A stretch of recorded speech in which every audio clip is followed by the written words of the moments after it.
Hello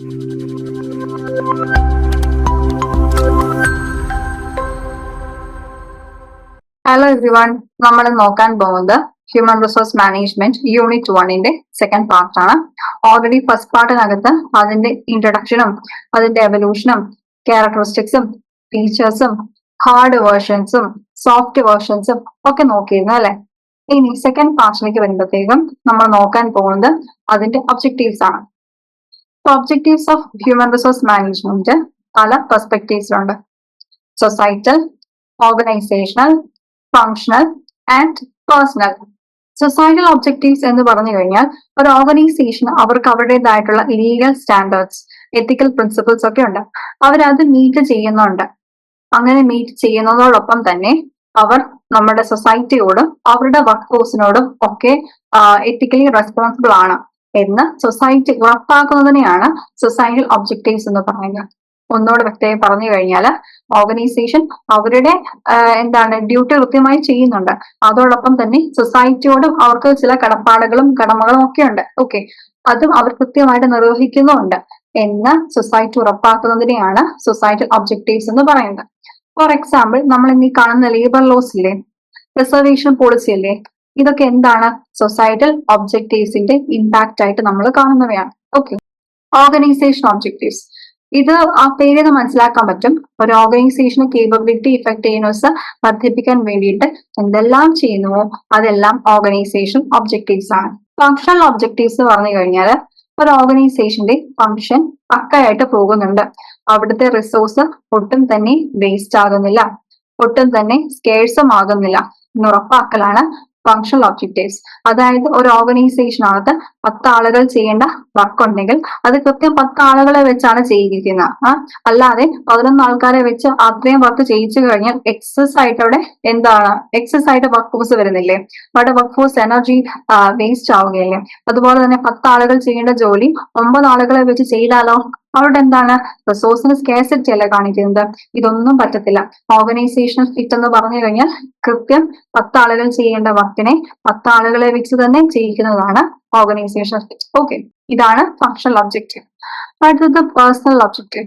ഇതിനകത്ത് ഒരു ഓർഗനൈസേഷന് അവരുടേതായ ഗോൾസ് ഉള്ളതുപോലെ തന്നെ അതിനകത്ത് വർക്ക് ചെയ്യുന്ന ഓരോ ഇൻഡിവിജ്വൽസിനും അവരുടേതായിട്ടുള്ള പേഴ്സണൽ ഗോൾസ് ഉണ്ട്. അത് റീറ്റെയിൻ ചെയ്യുക, മോട്ടിവേറ്റ് ചെയ്യുക, ഇതിന് സപ്പോർട്ട് ചെയ്യുന്നതാണ് ഈ പേഴ്സണൽ ഒബ്ജക്റ്റീവ്സ് എന്ന് പറയുന്നത്. ഇനി ഈ ഒബ്ജക്റ്റീവ്സിന് കുറച്ച് സപ്പോർട്ടിംഗ് ആയിട്ടുള്ള ഫങ്ഷൻസ് ഉണ്ട്. ഇപ്പൊ സൊസൈറ്റൽ ഒബ്ജക്റ്റീവ്സിന് സപ്പോർട്ടിംഗ് ഫങ്ഷൻസ് ആണ് ലീഗൽ കംപ്ലൈന്റ്സ്. ഇതിന് ഉദാഹരണമാണ് നമ്മൾ കാണുന്ന ലേബർ ലോസ്, റിസർവേഷൻ പോളിസീസ് ഒക്കെ ഇതിന് ഇമ്പാക്റ്റ് ആണ്. അതുപോലെ തന്നെ ബെനഫിറ്റ്സ്, കൃത്യമായിട്ട് സാലറി കിട്ടുന്നുണ്ട്, നല്ല ഹൈജീനിക് ആയിട്ടുള്ള വർക്കിംഗ് കണ്ടീഷൻ ആണ് അവർക്ക് പ്രൊവൈഡ് ചെയ്യുന്നത്, പിന്നെ അവർക്ക് ബോണസ് കിട്ടുന്നുണ്ട്. അപ്പൊ അങ്ങനെയുള്ള ബെനഫിറ്റ്സ്, മെഡിക്കൽ അസിസ്റ്റൻസ് കിട്ടുന്നുണ്ട്, ഇതൊക്കെ അവർക്ക് കിട്ടുന്ന ബെനഫിറ്റ്സ് ആണ് അല്ലെ.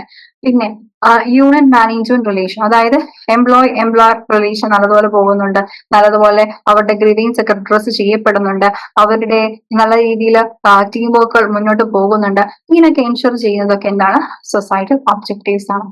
ഓർഗനൈസേഷൻ ഒബ്ജക്റ്റീവ് എന്ന് പറഞ്ഞു കഴിഞ്ഞാൽ പറഞ്ഞല്ലോ, ഓർഗനൈസേഷൻ ഇഫക്റ്റീവായിട്ട് മുന്നോട്ട് പോകാൻ സഹായിക്കുന്ന ഏതൊരു കാര്യം ഓർഗനൈസേഷൻ ഒബ്ജക്റ്റീവ് ആണ്. അപ്പൊ അതിനകത്ത് ഹ്യൂമൻ റിസോഴ്സ് പ്ലാനിങ് വരും, എംപ്ലോയർ റിലേഷൻസ് വരും, സെലക്ഷൻ വരും, ട്രെയിനിങ് ആൻഡ് ഡെവലപ്മെന്റ് വരും, അപ്രൈസൽ വരും, പ്ലേസ്മെന്റ് വരും, അസസ്മെന്റ് വരും. ഓക്കെ, ഫങ്ഷണൽ ഒബ്ജക്റ്റീവ്സ് പറയുമ്പോഴത്തേക്ക് ഈ പറഞ്ഞ പോലെ തന്നെ ഓർഗനൈസേഷണൽ ഫിറ്റ് എൻഷുർ ചെയ്യുന്ന എല്ലാ കാര്യങ്ങളും, അപ്രൈസൽ, പ്ലേസ്മെന്റ്, അസസ്മെന്റ്. അടുത്തതാണ് എമർജിംഗ് ഒബ്ജക്റ്റീവ്സ്. അതിനകത്തൊന്ന് റിസർച്ച് ആൻഡ് ഡെവലപ്മെന്റ്. നമ്മുടെ സോഷ്യോ ഇക്കണോമിക് പൊളിറ്റിക്കൽ ആയിട്ടുള്ള കണ്ടീഷൻസ് മാറി മാറി വരുന്നുണ്ട് അല്ലെ. അതനുസരിച്ച് ഹ്യൂമൻ റിസോഴ്സ് പ്രാക്ടീസുകളും HR പ്രാക്ടീസുകളും അപ്ഡേറ്റ് ചെയ്യുന്നതായിട്ട് വരുന്നുണ്ട്. അങ്ങനെ അപ്ഡേറ്റ് ചെയ്യാൻ വേണ്ടിയിട്ട് നമുക്ക് റിസർച്ച് ആൻഡ് ഡെവലപ്മെന്റ് വേണം.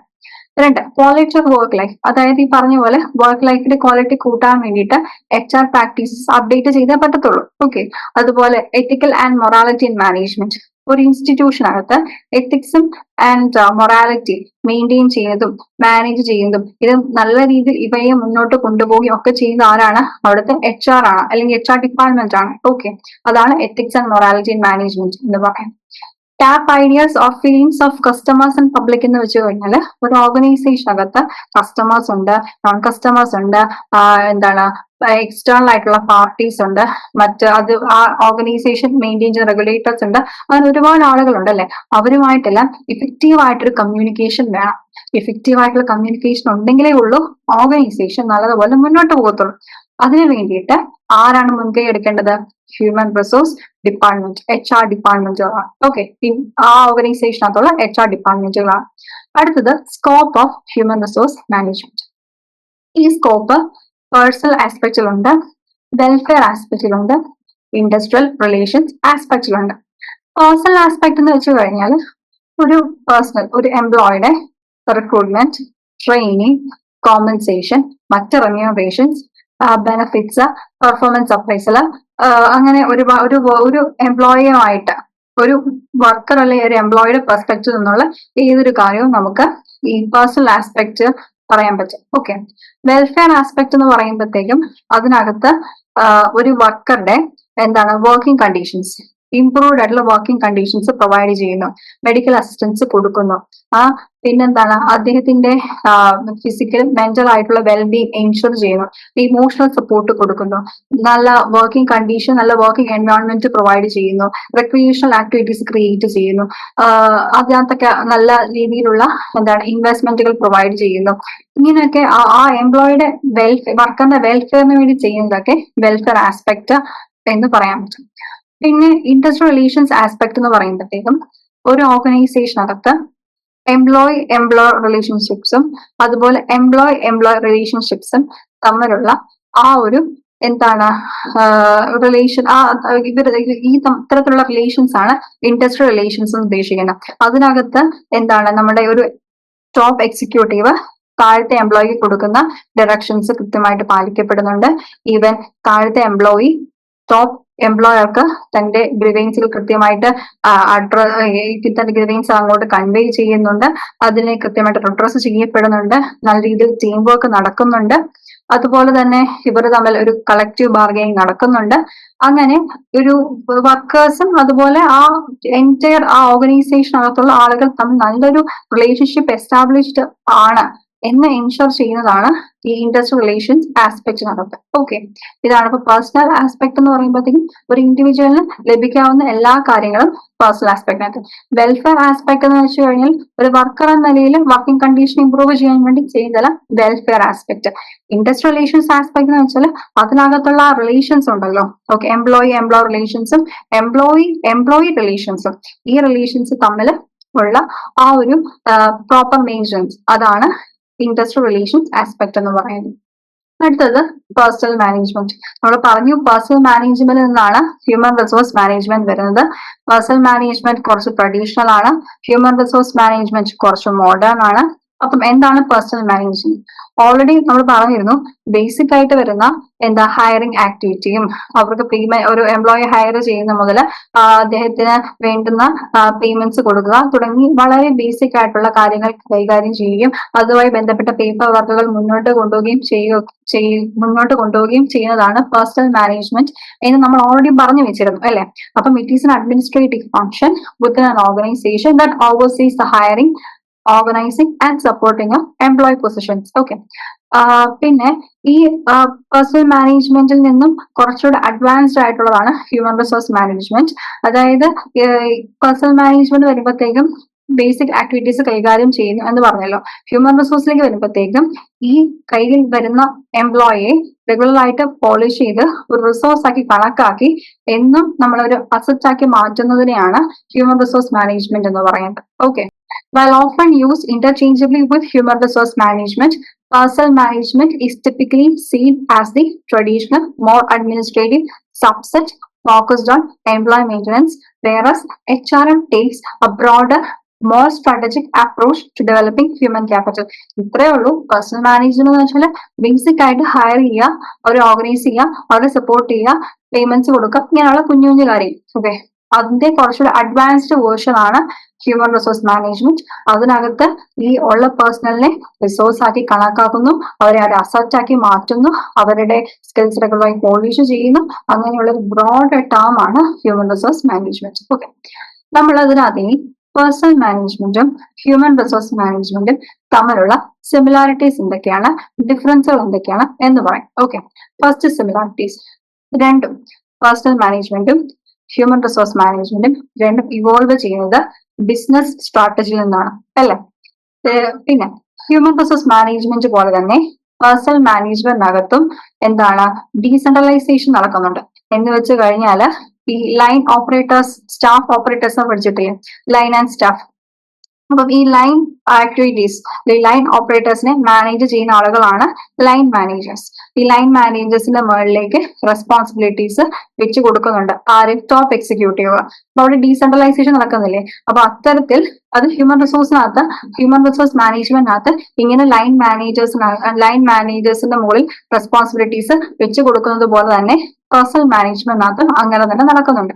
പിന്നെ നമ്മൾ ഈ പേഴ്സണൽ മാനേജ്മെന്റ് എടുത്താലും ഈ ഹ്യൂമൻ റിസോഴ്സ് മാനേജ്മെന്റിന്റെ സോഫ്റ്റ് വേർഷൻ എടുത്താലും ഏകദേശം രണ്ടും ഒന്ന് തന്നെയാണ്. എന്ന് വെച്ച് കഴിഞ്ഞാൽ രണ്ടിനകത്തും ഹ്യൂമൻ റിസോഴ്സിനെ എന്തായി കണക്കാക്കുന്നു, ഒരു അസറ്റായി കണക്കാക്കുന്നു. ഓക്കെ, ഹ്യൂമൻ റിസോഴ്സ് മാനേജ്മെന്റും പേഴ്സണൽ മാനേജ്മെന്റും രണ്ടും എൻഷുർ ചെയ്യുന്ന ഒരു കാര്യം എന്താന്ന് വെച്ച് കഴിഞ്ഞാൽ റൈറ്റ് ജോബ്സിനകത്ത് റൈറ്റ് ആയിട്ടുള്ള പേഴ്സൺസ് തന്നെയാണ് പ്ലേസ് ചെയ്യപ്പെടുന്നത് എന്ന് അവർ എൻഷുർ ചെയ്യുന്നുണ്ട്. മാത്രമല്ല ഹ്യൂമൻ റിസോഴ്സ് മാനേജ്മെന്റിനകത്തും പേഴ്സണൽ മാനേജ്മെന്റിനകത്തും അവർ ഉപയോഗിക്കുന്ന ടെക്നിക്സ് ലൈക്ക് ബേസിക് ആയിട്ട് നമ്മൾ selection, competence analysis, performance management, training, management development, reward management, ഇങ്ങനെയുള്ള കുറെ ആക്ടിവിറ്റീസ് ഒക്കെ ഇതിനൊക്കെ അവർ ഉപയോഗിക്കുന്ന ടെക്നിക്സും ഏകദേശം സിമിലർ ആണ്. അതായത് ഇതിന്റെ രണ്ടിന്റെയും കാതൽ അല്ലെങ്കിൽ സത്ത എന്ന് പറയത്തില്ലേ, രണ്ടും ഒന്ന് തന്നെയാണ് എന്നാണ് ഇവർ പറഞ്ഞു വരുന്നത്. ഓക്കെ, അപ്പൊ ഇതാണ് ഡിഫറൻസ് എന്തൊക്കെയാണ്. ഹ്യൂമൻ റിസോഴ്സ് മാനേജ്മെന്റും പേഴ്സണൽ മാനേജ്മെന്റും തമ്മിലുള്ള ഡിഫറൻസിന്റെ ഏറ്റവും അടിസ്ഥാനപരമായ കാര്യം എന്ന് വെച്ച് കഴിഞ്ഞാൽ പേഴ്സണൽ മാനേജ്മെന്റ് കുറച്ചുകൂടി ഡിറക്റ്റീവ് ആണ്, ഹ്യൂമൻ റിസോഴ്സ് മാനേജ്മെന്റ് കുറച്ചുകൂടെ പാർട്ടിസിപ്പേറ്റീവ് ആണ്. എന്ന് വെച്ച് കഴിഞ്ഞാൽ പേഴ്സണൽ മാനേജ്മെന്റ് പലപ്പോഴും ടോപ്പിങ് താഴേക്ക് ഡയറക്ഷൻസ് കൊടുക്കുന്ന രീതിയാണുള്ളത്. ഓക്കെ, താഴ്ന്ന മുകളിലേക്കുള്ള ആ ഒരു കമ്മ്യൂണിക്കേഷൻ കമ്പാരിറ്റീവ്ലി കുറവാണ്. ഓക്കെ, അതാണ് ഡിറക്റ്റീവ് എന്ന് പറയുന്നത്. എന്നാൽ ഹ്യൂമൻ റിസോഴ്സ് മാനേജ്മെന്റിനകത്ത് പാർട്ടിസിപ്പേറ്റീവ് ആണ്. അവിടെ എംപ്ലോയീസിന് അല്ലെങ്കിൽ ബോട്ടം ലെവലിൽ നിൽക്കുന്ന എംപ്ലോയീസിന് എന്തുണ്ട്, വോയിസ് ഉണ്ട്. അവിടെ അതാണ് പാർട്ടിസിപ്പേറ്റീവ് എന്ന് പറയുന്നത്. അവർ കുറച്ചുകൂടെ ടീം ഓറിയന്റഡ് ആണ്. ഓക്കെ, പിന്നെ പേഴ്സണൽ മാനേജ്മെന്റ് പലപ്പോഴും ബ്യൂറോക്രാറ്റിക് തലത്തിലാണ് നമുക്ക് കാണാൻ സാധിക്കുന്നത്. നമ്മുടെ ഗവൺമെന്റ് ഓഫ് ഇന്ത്യയിലെ department of personal and training DOPT department ഉണ്ടല്ലോ. എന്തുകൊണ്ടാണ് ബ്യൂറോക്രാറ്റിക് തലത്തില് ആളുകളെ കൈകാര്യം ചെയ്യാൻ പേഴ്സണൽ മാനേജ്മെന്റ് ആണ് കുറച്ചുകൂടി എഫിഷ്യന്റ്. അതുകൊണ്ടാണ് ബ്യൂറോക്രാറ്റിക് തലത്തിൽ നമ്മൾ പേഴ്സണൽ മാനേജ്മെന്റിനെ കോമൺ ആയിട്ട് കാണപ്പെടുന്നത്. ഓക്കെ, പിന്നെ പറയുന്നു ഇത് അഡ്മിനിസ്റ്റർ ചെയ്യണം. പേഴ്സണൽ മാനേജ്മെന്റ് അഡ്മിനിസ്റ്റർ ചെയ്യുന്നത് മാനേജേഴ്സ് ആയിരിക്കും. ഓക്കെ, ഹ്യൂമൻ റിസോഴ്സ് മാനേജ്മെന്റിനകത്ത് അത് ഡെവലപ്പ് ചെയ്യുന്നത് കോൺട്രിബ്യൂട്ടേഴ്സ് ആണ്. എന്തുകൊണ്ടാണ് കോൺട്രിബ്യൂട്ടേഴ്സ് എന്ന് പറയാൻ കാരണം, പറഞ്ഞല്ലോ അത് പാർട്ടിസിപ്പേറ്റീവ് ആണെന്ന്, അതുകൊണ്ടാണ്. ഓക്കെ, പിന്നെ പേഴ്സണൽ മാനേജ്മെന്റിനകത്ത് ടാസ്ക് മോണിറ്ററിംഗ് ആണ്. എന്തുകൊണ്ട് മോണിറ്ററിംഗ് ആണ്, ഓൾറെഡി പറഞ്ഞു ഡിറക്റ്റീവ് ആണ്, ടോപ്പിന് താഴേക്ക് ഡിറക്റ്റീവ് ആണ്. അപ്പൊ സ്വഭാവിക ടോപ്പ് ലെവൽ എക്സിക്യൂട്ടീവ് താഴെയുള്ളവരെ മോണിറ്റർ ചെയ്യുകയാണ് കൂടുതൽ ചെയ്യുന്നത്. ഓക്കെ, ഹ്യൂമൻ റിസോഴ്സ് മാനേജ്മെന്റ് ആണെങ്കിലോ ടാസ്ക് നർച്ചറിംഗ് ആണ്. എന്തുകൊണ്ട് നർച്ചറിംഗ് ആണ്, പറഞ്ഞുകൂടെ പാർട്ടിസിപ്പേറ്റീവ് ആണ്. അപ്പൊ സ്വാഭാവികമായിട്ടും എല്ലാവരും അങ്ങോട്ടും ഇങ്ങോട്ടും പാർട്ടിസിപ്പേറ്റീവ് ആയതുകൊണ്ട് തന്നെ പരസ്പരം കഴിവുകളെ നർച്ചർ ചെയ്ത് കൊണ്ടുവരികയാണ്. പിന്നെ പേഴ്സണൽ മാനേജ്മെന്റിനകത്ത് ഇനീഷ്യേറ്റീവ് പീസ്മീൽ ആണ്, എന്ന് വെച്ചാൽ ഫ്രാഗ്മെന്റഡ് ആണ്. അതായത് റിക്രൂട്ട്മെന്റ് ഒരു ഏജൻസി ആയിരിക്കും ചെയ്യുക, ട്രെയിനിങ് വേറൊരു ഏജൻസി ആയിരിക്കും ചെയ്യുക, അപ്പോയിന്റ്മെന്റ്സ് വേറൊരു ഏജൻസി ആയിരിക്കും ചെയ്യുക. അങ്ങനെ ഫ്രാഗ്മെന്റഡ് ആയിട്ടായിരിക്കും അവരുടെ വർക്കുകളൊക്കെ പോവുക പലപ്പോഴും. ഹ്യൂമൻ റിസോഴ്സ് മാനേജ്മെന്റ് ആണെങ്കിലോ ഇന്റഗ്രേറ്റഡ് ആയിരിക്കും.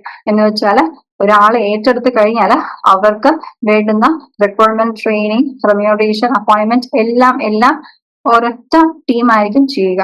ഓക്കെ, ഇതാണ് ഇന്റഗ്രേറ്റഡ് ആയിട്ട് ചെയ്യുന്നത് പറയുന്നത്. പേഴ്സണൽ മാനേജ്മെന്റ് കോൺട്രാക്ട് കെയർഫുൾ ഡീലിനിയേഷൻ ആണ്. അതായത് ഒരു വര വരച്ചു കഴിഞ്ഞാൽ അങ്ങോട്ടും ഇല്ല ഇങ്ങോട്ടും ഇല്ല, ഒട്ടും തന്നെ ഫ്ലെക്സിബിൾ അല്ല. എന്നാൽ ഹ്യൂമൻ റിസോഴ്സ് മാനേജ്മെന്റിനകത്ത് aim to go beyond contract, കുറച്ച് ഫ്ലെക്സിബിൾ ആണ്. ഓക്കെ, അടുത്തത് ഹ്യൂമൻ റിസോഴ്സ് മാനേജ്മെന്റും ഇൻഡസ്ട്രിയൽ റിലേഷൻസും human resource ഡെവലപ്മെന്റും.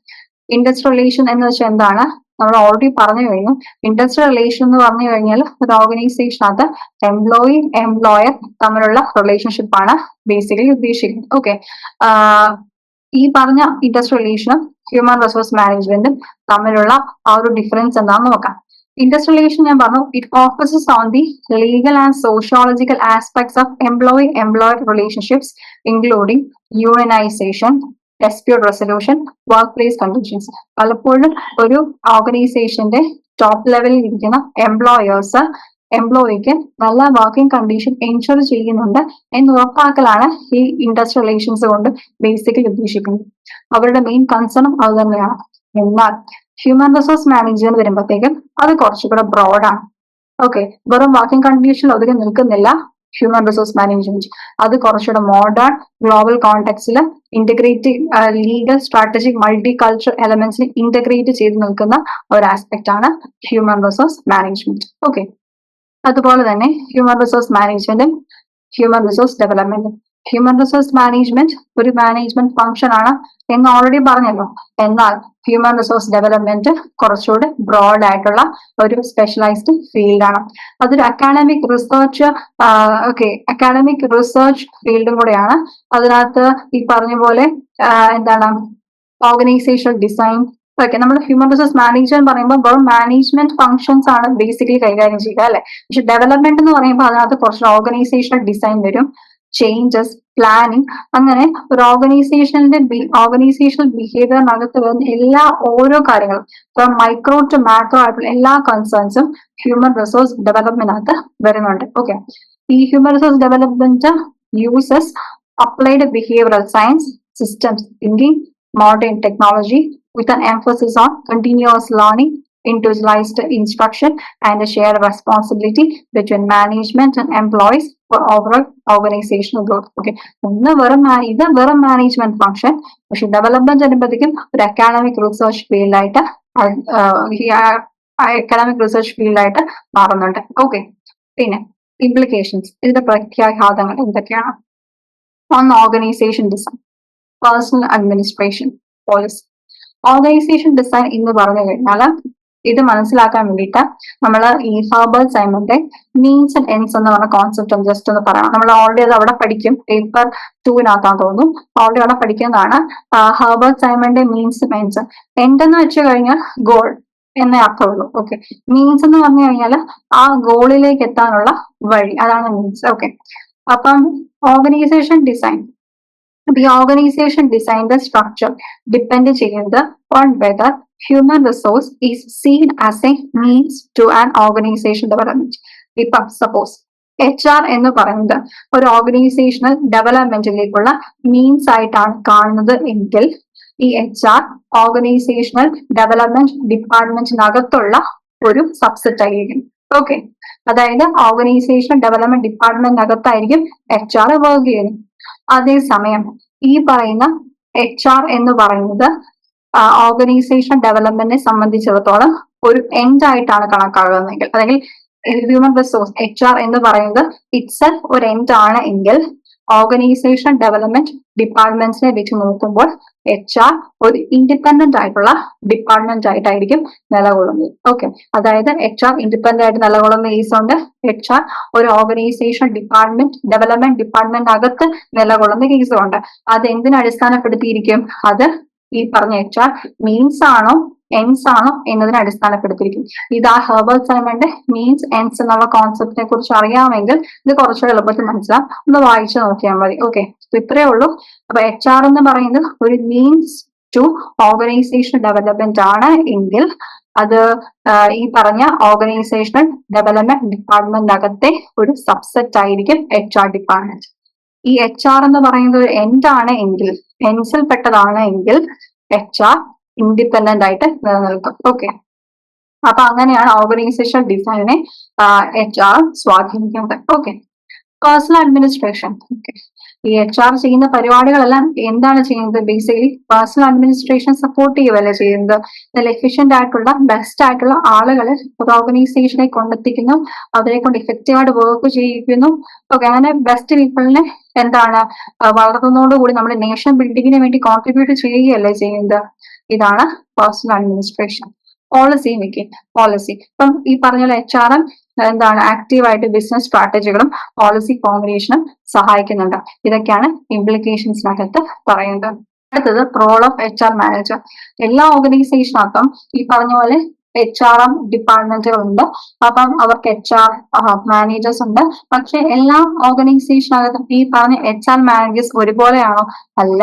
Form follows function എന്ന് വെച്ചാൽ ഓരോ ഇൻസ്റ്റിറ്റ്യൂഷന്റെയും ഫോം രൂപം മാറുന്നതനുസരിച്ച് അവിടുത്തെ HR മാനേജറിന്റെ ഫങ്ഷനും മാറും. ഒരു എഡ്യൂക്കേഷൻ ഇൻസ്റ്റിറ്റ്യൂഷനിൽ HR പോലെ ആയിരിക്കത്തില്ല ഒരു ബാങ്കിലെ HR അല്ലെങ്കിൽ വേറെ ഏതെങ്കിലും സ്ഥാപനത്തിലെ HR ഫങ്ഷൻസ് ചെയ്യുമ്പോൾ ഡിഫറൻസ് ആണ് അല്ലെ.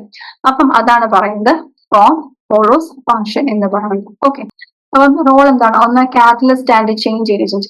നമുക്ക് വായിക്കുമ്പോൾ മനസ്സിലാവുന്നേ എന്താണ് ഈ പറഞ്ഞ ഓർഗനൈസേഷനകത്തുള്ള വർക്കേഴ്സിനെ കൊണ്ട് ജോലി ചെയ്യിപ്പിച്ച് കൃത്യമായ ഡയറക്ഷൻസ് കൊടുത്ത് വർക്ക് ചെയ്യിപ്പിച്ച് ഓർഗനൈസേഷന്റെ ഒബ്ജക്റ്റീവ്സ് അച്ചീവ് ചെയ്യാൻ സഹായിക്കുന്നു. Specialist both process and policy specialist. ഇങ്ങനെ വർക്ക് ചെയ്യണമെങ്കിൽ അതിനെ കുറിച്ച് നല്ല ധാരണ അവർക്ക് വേണ്ടേ, ഇതൊരു സ്പെഷ്യലിസ്റ്റ് ആയിരിക്കും. ഹൈഫനറേറ്റർ. ഹൈഫൻ എന്താണ്? എപ്പോഴും ലിങ്കിങ് അല്ലെ. യെസ്, ഓർഗനൈസേഷനകത്തുള്ള എംപ്ലോയീസിനെ എന്താണ് ഓർഗനൈസേഷന് പുറത്തുള്ളവരുമായിട്ട് ലിങ്ക് ചെയ്യിക്കുന്നു. ടോപ്പ് ഡൗൺ, ടോപ്പിലുള്ള എക്സിക്യൂട്ടീവിനെ ഡൗണിലുള്ള എംപ്ലോയീസുമായിട്ട് ലിങ്ക് ചെയ്യിക്കുന്നു. അങ്ങനെ ലിങ്കിങ് ആയിട്ടുള്ള എല്ലാ ഫങ്ഷൻസും ചെയ്യുക ഈ പറയുന്ന HR മാനേജേഴ്സ് ആയിരിക്കും. കംപ്ലൈൻസ്, അതായത് ഓർഗനൈസേഷനകത്തുള്ള റെഗുലേഷൻസും റൂൾസും കൃത്യമായിട്ട് എല്ലാവരും ഫോളോ ചെയ്യുന്നുണ്ട്. എല്ലാം അതിന്റെ അതനുസരിച്ച് എല്ലാ ഓർഗനൈസേഷൻ ചിട്ട അനുസരിച്ച് തന്നെ മുന്നോട്ട് പോകുന്നുണ്ട് എന്ന് എൻഷുർ ചെയ്യലാണ് compliance. Consultant, prime mover or initiator of policy inputs to all sections. Okay, HR manager ഒരു കൺസൾട്ടന്റ് ഫംഗ്ഷൻ ചെയ്യുന്നുണ്ട്. ഓക്കെ, അടുത്തത് ഫ്യൂച്ചർ ചാലഞ്ചസ് എന്തൊക്കെയാണ്? ഒന്ന് ഗ്ലോബലൈസേഷൻ. ഗ്ലോബലൈസേഷൻ വരുമ്പോഴത്തേക്കും ഒരുപാട് MNCകളും ട്രാൻസ്നാഷണൽ കോർപ്പറേഷൻസ് ഒക്കെ എമർജ് ചെയ്യുന്നുണ്ടെന്ന് നമുക്കറിയാമല്ലോ. അങ്ങനെ വരുമ്പോൾ എന്താ സംഭവിക്കുന്നത്? ഈ പറഞ്ഞ പോലെ ഒരു ഓർഗനൈസേഷനകത്ത് ഡൈവേഴ്സ് വർക്ക് ഫോഴ്സ് കടന്നു വരുന്നുണ്ട്, വിവിധ കൾച്ചറിലെ ആൾക്കാർ കടന്നു വരുന്നുണ്ട് അല്ലെ. അപ്പം ഒരു HR മാനേജറിനെ സംബന്ധിച്ചിടത്തോളം ഈ ഡൈവേഴ്സ് കൾച്ചറിനെ അഡ്രസ് ചെയ്യുക എന്ന് പറയാൻ അത്ര എളുപ്പമല്ല. ഓക്കെ, ചില കൾച്ചറൽ ഡിഫറൻസ് കാണാം, ലാംഗ്വേജ് ബാരിയേഴ്സ് കാണാം അല്ലെ, ഇങ്ങനെ പല ഇഷ്യൂസ് കാണാം. അപ്പം ഗ്ലോബലൈസേഷൻ കൊണ്ട് വിദേശികളൊക്കെ നമ്മുടെ നാട്ടിൽ വന്ന് ജോയിൻ ചെയ്യും. ഓക്കെ, ജോബിന് ജോയിൻ ചെയ്യും. പക്ഷെ ഇവിടുത്തെ HR മാനേജേഴ്സ് അവരുടെ കൾച്ചർ അല്ലെങ്കിൽ അവരുടെ ഒരു സ്റ്റൈൽ ഓഫ് വർക്കിംഗ് കൃത്യമായിട്ട് മനസ്സിലാക്കാൻ പറ്റിയില്ലെങ്കിൽ എന്ത് സംഭവിക്കും? ആ ഓർഗനൈസേഷൻ മുന്നോട്ട് പോകണം എന്നില്ല, നല്ല രീതിയിൽ മുന്നോട്ട് പോകണം എന്നില്ല. ഓക്കെ, അപ്പൊ അതുകൊണ്ട് തന്നെ ഗ്ലോബലൈസേഷൻ ഒരു ത്രെറ്റ് ആണ്. രണ്ട്, നോളജ് വർക്കേഴ്സ്. ഈ നോളജ് വർക്കർ എന്നാണ് ഉദ്ദേശിക്കുന്നത് ബേസിക്കലി നമ്മുടെ എന്താണ് ഇന്റലിജൻസ് കൊണ്ട് വർക്ക് ചെയ്യുന്ന എല്ലാ പ്രൊഫഷണൽസും നോളജ് വർക്കേഴ്സ് ആണ്. ഓക്കെ, ഈ നോളജ് വർക്കേഴ്സ് അവരാണ് ഈ ക്രിട്ടിക്കൽ തിങ്കിങ്, പ്രോബ്ലം സോൾവിങ് ഇങ്ങനെയൊക്കെയുള്ള ടീംസ് ഒക്കെ ഇങ്ങനെയൊക്കെ വർക്ക് ചെയ്യുന്ന പ്രൊഫഷണൽസ് ഒക്കെ നോളജ് വർക്കേഴ്സ് ആണ്. ഈ നോളജ് വർക്കേഴ്സിനോട് നമ്മൾ ട്രഡീഷണൽ ആയിട്ട് ഫോളോ ചെയ്യുന്ന എന്താണ് ഡയറക്റ്റീവ് കൾച്ചർ ഫോളോ ചെയ്ത് കഴിഞ്ഞാൽ ഇവർ നല്ലതുപോലെ വർക്ക് ചെയ്യത്തില്ല. ഓക്കെ, പരമ്പരാഗതമായിട്ട് നമ്മുടെ ഹ്യൂമൻ റിസോഴ്സ് മാനേജേഴ്സ് എന്ത് ചെയ്യുക, ഫോളോ ചെയ്യുന്ന കുറച്ച് ചിട്ടകളുണ്ടല്ലോ, അതൊന്നും നോളജ് വർക്കേഴ്സിനടുത്ത് നടക്കത്തില്ല. അവർ കുറച്ച് ക്വാളിഫൈഡ് ആയിട്ടുള്ള ഒരു ലെവൽ അപ്പ് നിൽക്കുന്ന ആൾക്കാരാണ്. അപ്പം അങ്ങനെ എമർജ് ചെയ്തു തന്നെ നോളജ് വർക്കേഴ്സിനോട് പിടിച്ചു നിൽക്കുക എന്ന് പറയുന്നത് ഒരു ചാലഞ്ച് തന്നെയാണ്. ഡെമോഗ്രാഫിക്സ് അറിയാലോ, വർക്ക് ഫോഴ്സിന്റെ ഡെമോഗ്രാഫി മാറി മാറി വരുന്നുണ്ട്. അപ്പൊ ഞാൻ പറയട്ടെ, നമ്മുടെ ഒരു ക്ലാസ് റൂമിനകത്ത് ഒരു ടീച്ചർ ഒരു ചാപ്റ്റർ എടുത്തിട്ട് ഒരേ സമയം 5 വയസ്സുള്ള കുട്ടിയെയും 12 വയസ്സുള്ള കുട്ടിയെയും 18 വയസ്സുള്ള കുട്ടിയും ഇരുത്തി പഠിപ്പിക്കുക എന്ന് വെച്ചോ. 3 കുട്ടികളെ ഒരേ രീതിയിൽ പഠിപ്പിച്ചാൽ അത് പഠിപ്പിക്കാനും 3 കുട്ടികളെ ഒരേ രീതിയിൽ ഒരു ടീച്ചറിന് ഒരു കോൺസെപ്റ്റ് പഠിപ്പിക്കാൻ പറ്റും? ഇല്ല. കാരണം ഈ കുട്ടികളുടെ ബുദ്ധി വികാസം ഡിഫറെന്റ് ആണ്, അവരുടെ ഇന്റലിജൻസ് ഡിഫറെന്റ് ആണ്. ഓക്കെ, 4 വയസ്സിലുള്ള ഒരു 5 വയസ്സുള്ള കുട്ടിയുടെ ബുദ്ധിയല്ല 12 വയസ്സുള്ള കുട്ടിയുടെ ബുദ്ധി, അതല്ല 18 വയസ്സുള്ള ഒരു കുട്ടിയുടെ ബുദ്ധി. അപ്പൊ അത്തരത്തില് ഈ പറഞ്ഞ പോലെ എന്താണ് ഏജ് ഡിഫറൻസും അല്ലെ, അതുപോലെ ഈ കാസ്റ്റിലെ ഡിഫറൻസും അല്ലെ, ഒരുപാട് ബാക്ക്വേർഡ് ആൾക്കാരൊക്കെ ആണെങ്കിലും ബാക്ക്വേർഡ് ആയിട്ടുള്ള വർക്ക് ഫോഴ്സ് ആളുകളൊക്കെ വർക്ക് ഫോഴ്സിന് ഭാഗമാകുമ്പോഴത്തേക്കും അവർക്ക് പല കാര്യങ്ങളും പരിചിതമല്ലായിരിക്കും. പക്ഷെ അതേസമയം ചില ആളുകൾക്ക് ഇതെല്ലാം അറിയുന്ന ആൾക്കാർ കാണും. അപ്പം ഈ വർക്ക് ഫോഴ്സിന്റെ ഡെമോഗ്രഫി മാറുന്നത് ഒരു HR മാനേജറിനെ സംബന്ധിച്ചിടത്തോളം ഹാൻഡിൽ ചെയ്യുക അത്ര എളുപ്പമല്ല. അതുകൊണ്ട് തന്നെ HR മാനേജ്മെന്റിന് ഈ ഡെമോഗ്രാഫിക്സ് ഒരു ചാലഞ്ച് തന്നെയാണ്. ഓക്കെ. പിന്നെ ഓർഗനൈസേഷണൽ ഫ്ലൂയിഡിറ്റി, അതായത് ഒരു ഓർഗനൈസേഷൻ എന്താണ് റാപ്പിഡ് ആയിട്ട് ഉണ്ടാകുന്ന ചേഞ്ചസ് അനുസരിച്ച് അവരുടെ സ്ട്രക്ചർ മാറ്റുന്നു, അവരുടെ സ്ട്രാറ്റജി മാറ്റുന്നു. അങ്ങനെ പെട്ടെന്ന് അങ്ങനെ എല്ലാത്തിനോടും പൊരുത്തപ്പെടാൻ ഓർഗനൈസേഷന് പറ്റുന്നതിനെയാണ് നമ്മൾ ഓർഗനൈസേഷണൽ ഫ്ലൂയിഡിറ്റി എന്ന് പറയുന്നത്. ഓക്കെ. ഇങ്ങനെ ഓർഗനൈസേഷൻ ഫ്ലൂയിഡിറ്റിക്ക് അനുസരിച്ച് HR മാനേജ്മെന്റും മാറുന്നു എന്ന് ഈ ഓർഗനൈസേഷൻ ഫ്ലൂയിഡിറ്റിക്ക് അനുസരിച്ച് HR മാനേജേഴ്സും അത്ര പെട്ടെന്ന് മാറത്തില്ല. ഓക്കെ, അതിന് സമയമെടുക്കും. അതുകൊണ്ടാണ് ഓർഗനൈസേഷൻ ഫ്ലൂയിഡിറ്റി ഒരു ചാലഞ്ച് ആണ് എന്ന് പറയുന്നത്. ഓക്കെ, അടുത്തത് ജസ്റ്റ് ഒന്ന് കൺക്ലൂഡ് ചെയ്യാം. ഫോർഫ്രണ്ട് ഓഫ് മാനേജ്മെന്റ് ആണ് ഹ്യൂമൻ റിസോഴ്സ് മാനേജ്മെന്റ് എന്ന് പറയുന്നത്. ഇവരൊരു HR മാനേജേഴ്സ് ലീഡിംഗ് റോൾ ആണ് പോളിസി മേക്കിങ്ങിനകത്തും ഇംപ്ലിമെന്റേഷനകത്തും നടത്തുന്നത്. പിന്നെന്താണ്, ഈ HR മാനേജ്മെന്റിന് പഠിക്കുമ്പോൾ നമ്മൾ ബേസിക്കലി HR മാനേജ്മെന്റും പേഴ്സണൽ മാനേജ്മെന്റും ഈ ആ ടേമിനകത്ത് ആ ഭാഷയിലുള്ള വ്യത്യാസമേ ഉള്ളൂ. ബേസിക്കലി ഇതിന്റെ കോർ കോൺസെപ്റ്റ് ഒന്ന് തന്നെയാണ് എന്ന് നമ്മൾ ഓൾറെഡി പറഞ്ഞു വെച്ചില്ലേ. അതാണ് സബ്സ്റ്റൻസ് ഓവർ ഫോം എന്ന് പറയുന്നത്. പിന്നെ കോണ്ടെക്സ്റ്റ് സ്പെസിഫിക് ആണ്. HR മാനേജ്മെന്റ് ഓരോ ഓർഗനൈസേഷൻ ഓരോ ഓർഗനൈസേഷന്റെ നേച്ചർ വേരി ചെയ്യുന്നതനുസരിച്ച് HR മാനേജ്മെന്റ് വേരി ചെയ്തുകൊണ്ടിരിക്കും. ഓക്കെ, അടുത്തത് റീക്യാപ്പ് ചില key concept. Social capital. Social capital എന്ന് വെച്ച് കഴിഞ്ഞാൽ നമ്മുടെ സോഷ്യൽ ലൈഫിലൂടെ സോഷ്യൽ നെറ്റ്വർക്കിലൂടെ നമ്മൾ നേടുന്ന ക്യാപിറ്റൽ ആണ് സോഷ്യൽ ക്യാപിറ്റൽ. ചിലപ്പോൾ നമ്മുടെ നല്ല സുഹൃത്ത് ബന്ധങ്ങൾ ഒരു സോഷ്യൽ ക്യാപിറ്റൽ ആണ്. ഓക്കെ. പിന്നെന്താ, ഓർഗനൈസേഷണൽ ക്ലൈമറ്റ്, അതായത് പേര് മനസ്സിലാകും, സപ്പോർട്ടീവ് ആയിട്ടുള്ള എൻവയോൺമെന്റ് ആണ് ഓർഗനൈസേഷണൽ ക്ലൈമറ്റ് ഉദ്ദേശിക്കുന്നത്. അനുകൂലമായിട്ടുള്ള വർക്കിംഗ് എൻവയോൺമെന്റ് ആണ് ഓർഗനൈസേഷൻ ക്ലൈമറ്റ് ഉദ്ദേശിക്കുന്നത്. ഓർഗനൈസേഷൻ ഡിസൈൻ എന്ന് പറഞ്ഞു കഴിഞ്ഞാൽ ഈ പറഞ്ഞ പോലെ ഒരു ഓർഗനൈസേഷന്റെ വർക്ക് ഡിവിഷൻ. അപ്പൊ അതായത് ഇപ്പൊ ഒരു സ്കൂളാണ് അല്ലെങ്കിൽ ഒരു ബാങ്ക് ആണ്. അപ്പം ആ ഓർഗനൈസേഷൻ വർക്ക് ചെയ്യാൻ വേണ്ടി അതിന്റെ പെർട്ടിക്കുലർ ഡിസൈനിങ് ഉണ്ടല്ലോ. ഓക്കെ, അതായത് സ്കൂളിലാകുമ്പോൾ പ്രിൻസിപ്പൽ വരണം, അത് കഴിഞ്ഞിട്ട് ടെക്നിക്കൽ നോൺ ടെക്നിക്കൽ സ്റ്റാഫ് വേണം, അത് കഴിഞ്ഞിട്ട് പിന്നെ കുട്ടികൾക്ക് വേണ്ടിയിട്ട് separate curriculum based non curriculum based ആയിട്ട് എക്സ്ട്രാ കരിക്കുലം ബേസ്ഡ് ആയിട്ടുള്ള വർക്ക് നോക്കാൻ വേണ്ടിയിട്ട് അതിന് എക്സ്ട്രാ വേറെ മറ്റ് ആളുകൾ വരണം.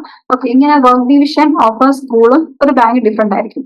അപ്പം അതാണ് ഓർഗനൈസേഷൻ ഡിസൈൻ എന്ന് പറയുന്നത്. ഓരോ ഇൻസ്റ്റിറ്റ്യൂഷൻ ഡിസൈൻ വ്യത്യാസപ്പെട്ടിരിക്കും. ഓക്കെ, പിന്നെന്താ പറയാ, നെക്സ്റ്റ് ഇതിനെ ബന്ധപ്പെട്ട കുറച്ച് പ്രീവിയസ് ക്വസ്റ്റ്യൻസ്. ഒന്ന്, human resource management has evolve over the years, discuss with focus on its significance in contemporary times. Okay, ഇത് കഴിഞ്ഞ എക്സാമിന് ചോദിച്ചാണ് ജൂണില്. ഇതിനകത്ത് ഇൻട്രൊഡക്ഷനകത്ത് പറയാം human resource management evolve over years ആണെന്ന്. അപ്പൊ അതിനകത്ത് പറഞ്ഞ പോലെ റിയാക്റ്റീവ് ആയിട്ടുള്ള human resource management pro active ആയെന്ന് പറയാം. പിന്നെ ഈ ഇതിനകത്ത് കോൺട്രിബ്യൂട്ട് ചെയ്ത ആളുകളുടെ പേരുകൾ, ഇപ്പൊ ചാൾസ് ബാബേജ്, ഹെൻറി ടൗണി, അതുപോലെ നമ്മുടെ റോബർട്ട്, ഇവരുടെ പേരൊക്കെ ഒന്ന് മെൻഷൻ ചെയ്യാം. ഓക്കെ, എന്നിട്ട് അങ്ങനെ എവല്യൂഷനെ കുറിച്ച് പേഴ്സണൽ മാനേജ്മെന്റിൽ നിന്ന് ഹ്യൂമൻ റിസോഴ്സ് മാനേജ്മെന്റിലേക്ക് വളർന്നു വന്നുള്ള ഐഡിയ ആ ഇൻട്രക്ഷനകത്ത് കൊടുക്കും. ബോഡി വരുമ്പോഴത്തേക്കും സിഗ്നിഫിക്കൻസ് എങ്ങനെ പറയണം, കണ്ടംപററി ടൈം സിഗ്നിഫിക്കൻസ്, അതായത് നമ്മുടെ AI കാലഘട്ടം അല്ലേ, അപ്പോൾ AI ട്രാൻസ്ഫോർമേഷനുമായിട്ട് HR മാനേജ്മെന്റ് എങ്ങനെ അലൈൻ ചെയ്യുന്നു എന്ന് പറയും. അതുപോലെ ഡേറ്റ അനലിറ്റിക്സ് ഒരു എമർജിംഗ് ഫീൽഡ് ആണ്. എല്ലാവരും ഡേറ്റ അനാലിസിസ് ഉണ്ട്, ഡേറ്റ അനലിറ്റിക്സ് ഉണ്ട്.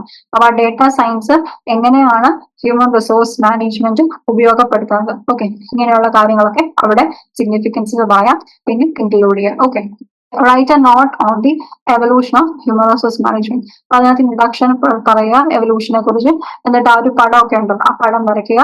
പിന്നെ എന്നിട്ട് എവല്യൂഷന്റെ ആ സ്റ്റോറി പറഞ്ഞല്ലോ, ഈ പറഞ്ഞ പോലെ ഫാദർ ഓഫ് പേഴ്സണൽ മാനേജ്മെന്റ് എന്ന റോബർട്ട് അവനെ നമ്മൾ വിളിക്കാൻ കാരണമായിട്ടുള്ള അദ്ദേഹത്തിന്റെ ആ ഒരു കോട്ടൺ സ്പിന്നിങ് മില്ലിന്റെ സ്റ്റോറി പറഞ്ഞില്ലേ. അപ്പൊ ആദ്യം കീ പോയിന്റ്സ് അദ്ദേഹം എടുത്ത സ്റ്റെപ്പുകളൊക്കെ റവല്യൂഷൻ അപ്രോച്ച് ഒക്കെ അതിനകത്ത് റവല്യൂഷനകത്ത് പറയാം. അങ്ങനെ പറഞ്ഞ് കൺക്ലൂഡ് ചെയ്യാം. ഓക്കെ, പറയാം. പിന്നെന്താ, പിന്നെ നമ്മൾ ചാൾസ് ബാബേജും അതിനെ കുറിച്ച് ടെക്സ്റ്റിൽ പറയുന്നുണ്ട്. അപ്പൊ അതൊക്കെ ജസ്റ്റ് ആ പോയിന്റ്സ് ഒക്കെ എടുത്ത് നോക്കാം. ഓക്കെ, പിന്നെ examine the scope and objectives of human resource management. അത് നേരിട്ട് ഒരു ഇൻട്രഡക്ഷൻ കൊടുക്കും, എന്താണ് HR, എന്നിട്ട് സ്കോപ്പ് എന്ന് പറഞ്ഞിട്ട് സ്കോപ്പ് നേരിട്ട് പറയുന്നുണ്ട് നമ്മുടെ പാഠത്തിനകത്ത്. ഒബ്ജക്റ്റീവ്സും പറയുന്നുണ്ട്. ഈ സ്കോപ്പിനകത്ത് നമ്മൾ പറയുന്ന പേഴ്സണൽ ആസ്പെക്റ്റും വെൽഫെയർ ആസ്പെക്റ്റും ഇൻഡസ്ട്രിയൽ റിലേഷൻസ് ആസ്പെക്ട് ഒക്കെ പറഞ്ഞില്ലേ, അതുപോലെ തന്നെ അത് എഴുതി വെക്കാം. അതുപോലെ ഒബ്ജക്റ്റീവ്സ് പറയുന്നുണ്ടല്ലേ, societal objectives, functional objectives, organisational objectives, personal objectives. Okay, അത് അതുപോലെ തന്നെ എഴുതി വെക്കുക. ഓക്കെ, അടുത്തത് discuss the soft and hard versions of understanding human resource management. എന്താണ് HR ഇൻട്രോയ്ക്കകത്ത് കൊടുത്തിട്ട് ഹാർഡ് എന്താണ്, സോഫ്റ്റ് എന്താണ്. ഹാർഡിനകത്ത് നമ്മുടെ വർക്കേഴ്സിനെ ഒരു കമ്മോഡിറ്റി ആയിട്ട് അല്ലെങ്കിൽ റിസോഴ്സ് ആയിട്ട് കാണുന്നു എന്നാണ് പറയുന്നത് അല്ലെ. അപ്പൊ അത് എന്നിട്ട് നമ്മൾ അതിനകത്ത് എന്താണ് ഹാർഡ് എന്നുള്ള കോൺസെപ്റ്റ് എഴുതുക. എന്നിട്ട് സോഫ്റ്റ് എന്താണെന്ന് എഴുതുക. സോഫ്റ്റിനകത്ത് വർക്കേഴ്സിനെ ഒരു എന്താണ് അസറ്റ് ആയിട്ട് കാണുന്നതെന്ന് പറയുക. എന്നിട്ട് നമ്മൾ കമ്പാരിസൺ ടേബിൾ പോലെ എഴുതിയേക്കുന്നത്. അത് വേണമെങ്കിൽ കമ്പാരിസൺ ടേബിൾ ആക്കിയോ അല്ലെങ്കിൽ പാരഗ്രാഫ് ആക്കിയോ പോയിന്റ്സ് എഴുതി വെച്ചാൽ മതി. ഓക്കെ, പിന്നെ എന്നിട്ട് കൺക്ലൂഡ് ചെയ്യുക. എന്നിട്ട് examine the objectives and scope of human resource management. ഇത് നമ്മൾ ഓൾറെഡി പറഞ്ഞു കഴിഞ്ഞു. ഒബ്ജക്റ്റീവ്സ് ഇൻട്രൊഡക്ഷൻ കൊടുക്കുക, ഒബ്ജക്റ്റീവ്സ് എഴുതുക, സ്കോപ്പ് എഴുതുക, കൺക്ലൂഡ് ചെയ്യുക. ഓക്കെ, ഇത്രയേ ഉള്ളൂ. അപ്പൊ ഇത്രയേ ഉള്ളൂ നമ്മുടെ എന്താ ഫസ്റ്റ് യൂണിറ്റ് എന്ന് പറയുന്നത്. അപ്പൊ എന്താണ് HRM എന്ന് പറഞ്ഞു, അതിന്റെ ഇൻട്രൊഡക്ഷൻ കവർ ചെയ്തു, അതിന്റെ എവല്യൂഷൻ കവർ ചെയ്തു അല്ലെ, കുറച്ച് ഡെഫിനിഷൻസ് കവർ ചെയ്തു, എന്നിട്ട് ക്യാരക്ടറിസ്റ്റിക്സ് പറഞ്ഞു, ഫീച്ചേഴ്സ് പറഞ്ഞു, ഹാർഡ് HRM പറഞ്ഞു, സോഫ്റ്റ് HRM പറഞ്ഞു, ഒബ്ജക്റ്റീവ്സ് പറഞ്ഞു, സ്കോപ്പ് പറഞ്ഞു, എമർജിങ് ഒബ്ജക്റ്റീവ്സ് പറഞ്ഞു, പിന്നെ നമ്മൾ കവർ ചെയ്തേ പേഴ്സണൽ മാനേജ്മെന്റ് പറഞ്ഞു, ഇൻഡസ്ട്രിയൽ റിലേഷൻസ് പറഞ്ഞു, ഹ്യൂമൻ റിസോഴ്സ് ഡെവലപ്മെന്റ് പറഞ്ഞു. ഓക്കെ, സോ പിന്നെ നമ്മൾ എന്ത് ചെയ്തു, ഇതിന്റെ കുറച്ച് PYQs ഡിസ്കസ് ചെയ്തു. അപ്പൊ ഇത്രയൊക്കെ ഉള്ളൂ നമ്മുടെ എന്താ ഫസ്റ്റ് ചാപ്റ്റർ എന്ന് പറയുന്നത്. എല്ലാവർക്കും മനസ്സിലായി എന്ന് വിശ്വസിക്കുന്നു. അപ്പൊ ഇതിനകത്ത് ബേസിക്കലി റെപ്പറ്റേറ്റീവ് ആയിട്ട് കുറച്ച് ഹെഡിങ്സ് വരുന്നില്ല. അതിൽ നിന്നാണ് പിന്നെയും ക്വസ്റ്റ്യൻസ് ചോദിച്ചുകൊണ്ടിരിക്കുന്നത്. അപ്പൊ ആ പോർഷൻസ് വീണ്ടും ഒന്ന് വായിച്ചു നോക്കുക. വലിയ അധികം ടെക്നിക്കൽ ആയിട്ട് കാര്യങ്ങളൊന്നും ഇല്ല. ജസ്റ്റ് വായിച്ച് അത്യാവശ്യം എഴുതാൻ പറ്റുന്ന കണ്ടന്റ്സ് ഒക്കെ തന്നെ ഈ ഫസ്റ്റ് ഇൻട്രൊഡക്ടറി പാഠത്തിൽ വരുന്നുള്ളൂ. അപ്പം താങ്ക് യു.